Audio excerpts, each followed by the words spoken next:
Hi, I'm Rhonda Ell-Anderson, Student Nursing Mentor with Western Governors University. The purpose of this screencast is to expedite our degree plan and enrollment and registration call. As you can see, when you first log into your degree plan portal, you will see here my degree plan, your name, the program in which you have enrolled, as well as your mentor's name. For the sake of this video, this is a test student, Amber Poindexter, which here you will see your actual name. This box right here tells you the current CUs that you're in, as well as the CUs that are left to complete before graduation.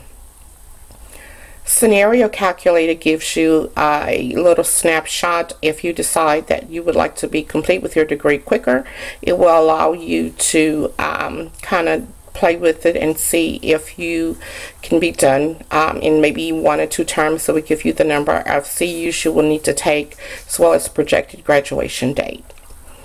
Under Show Past Terms, this column will represent all of the completed courses in which you have taken.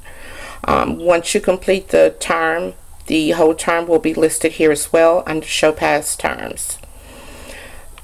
The first box is what we will be looking at, which will reflect your current term, which will be Term 1. It will have the dates in which the term begins and ends. The first course for this student, you can see is Foundations of College Math. It has a start and end date. We will put start and end dates according to the rigorousness of the class. So it is very important that you do not go over the end date and that you stay within your goal, so that way you will maintain on-time progress. The numbers in the little green flags represent the number of CUs for that particular course. And as you can see with the numbers that are totaled here, this student has a total of 13 CUs for Term 1. 2 types of courses that WGU has. Objective assessment, which means that there are no assignments to be completed. You will simply take a pre-assessment, then the objective exam, and then move on to your next course. P is performance assessment, which means that there is some type of activity that you must complete, whether it's a PowerPoint, essay, or something of that nature. That is what you would have to do for that particular course. So if we click on the first course, you will see what the layout looks like.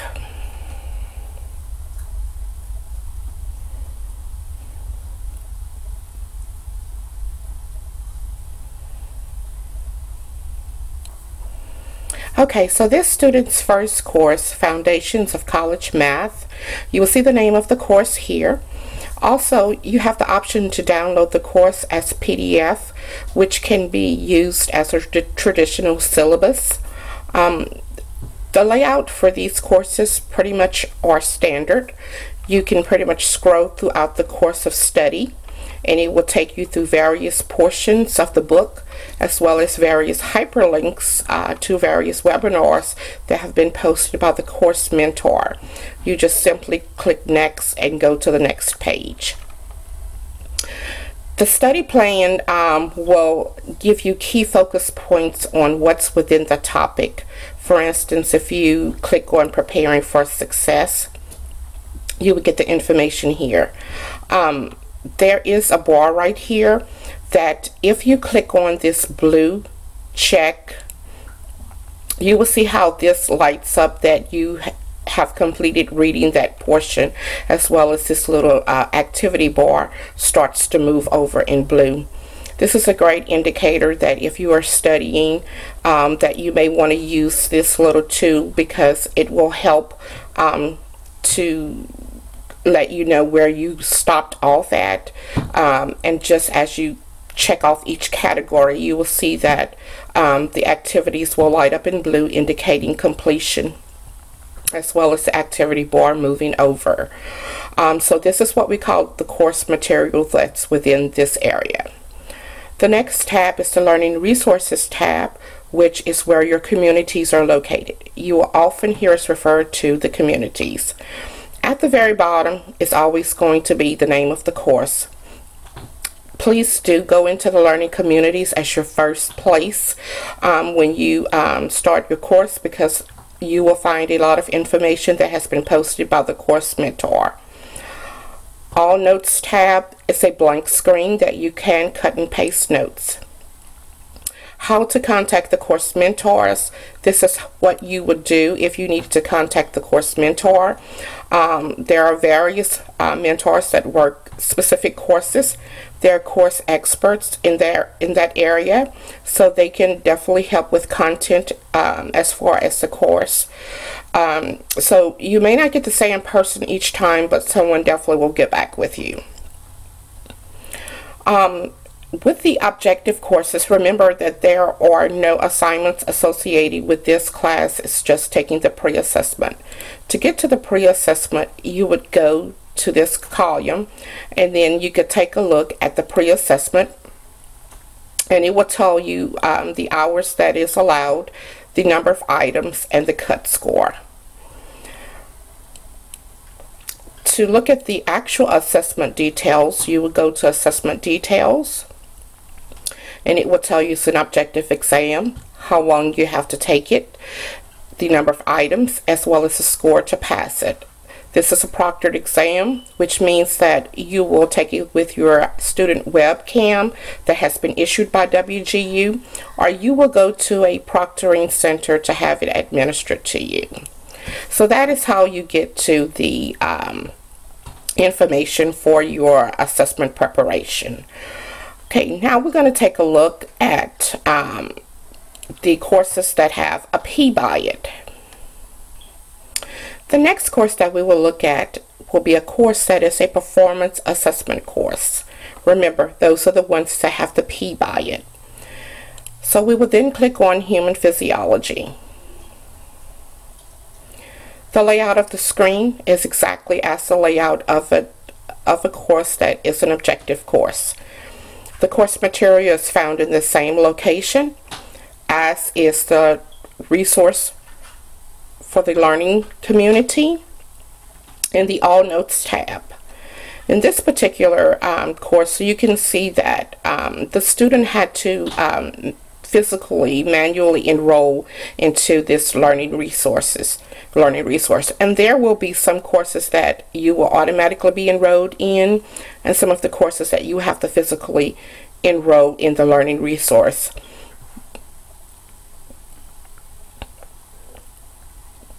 So with this course, if we go into assessment preparation, we would like to take a look at how do you find your assignments. Clicking on assessment preparation, then clicking on assessment preparation again. It will then bring you to this screen. You will see Home, WGU Statement, General Instructions, and Human Physiology. Human Physiology is what you would like to click so that you can see what is required of you. These are tasks. Some tasks have numbers. Some will say task 1, 2, 3, 4, and 5. So to click on the task, you would click on the directions. It will tell you the task that you must complete. It will give you the criteria for completing the task. Also of note is to keep in mind of your originality with your reports, that it can be no more than 30%, that can be closely paraphrased or directly quoted. In TaskStream, there is a Turn It In button. Please utilize that button and submit your papers prior to the final submission to the evaluators so that you can ensure that you have not exceeded the 30%. The evaluation method allows you to look at the rubric. The rubric is what the evaluators will be using to score your paper. Please be sure that you are meeting the standards. Your paper will either come back met requirement or does not meet requirement, needs revision. After you have finished task 1, then you can go ahead and proceed to the next task that are associated with this particular course. You do not have to complete the task in any certain order. However, with some courses, if you look in the learning communities, it will give you suggestions on how to complete the task that will make it easier for you. So we will then take a look back at this screen, which is the initial screen in your degree plan portal. Just as a review, the O's are objective courses, which means that you will take a pre-assessment. You will have 3 attempts with the pre-assessment and 3 attempts with the objective assessment, which is proctored. The P means that you have some type of activity to complete. Those are performance assessment courses. With the performance assessment courses, once you first log into these courses and you go under the assessment preparation tab, you will be prompted to request approval. It's not here because, as you can see, this is a test student which is already is in progress. In this box, you would see request approval. Please do that at the beginning of each course that has a P. Click the request approval. It comes directly to me. I will approve it. And then when you click back this box, it will say begin now. You will then click begin now.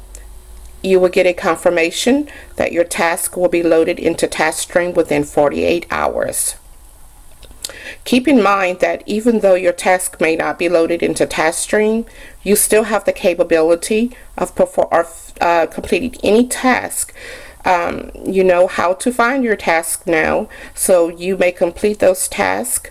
You can save them to a flash drive or to your computer, and when the tasks are available into TaskStream, then you may download them. The courses that have an O, those are objective courses. You do not have to request approval as you did with the courses that have a P. The only time that you will need to request approval is if you are taking the pre-assessment for the 2nd or 3rd attempt, or if you are requesting to take the actual objective exam. So I hope this video has been very helpful to you. It will definitely help to answer some of the questions that you may have had. We will definitely go into more detail when we go through our degree plan, enrollment, and registration call. However, this is what your screen will look like once you have officially enrolled in this term. The little lock pad always indicates that you have been locked into these courses for that particular term, which means that you are now financially as well as academically responsible for these courses. Thank you, and I look forward to speaking with you in our next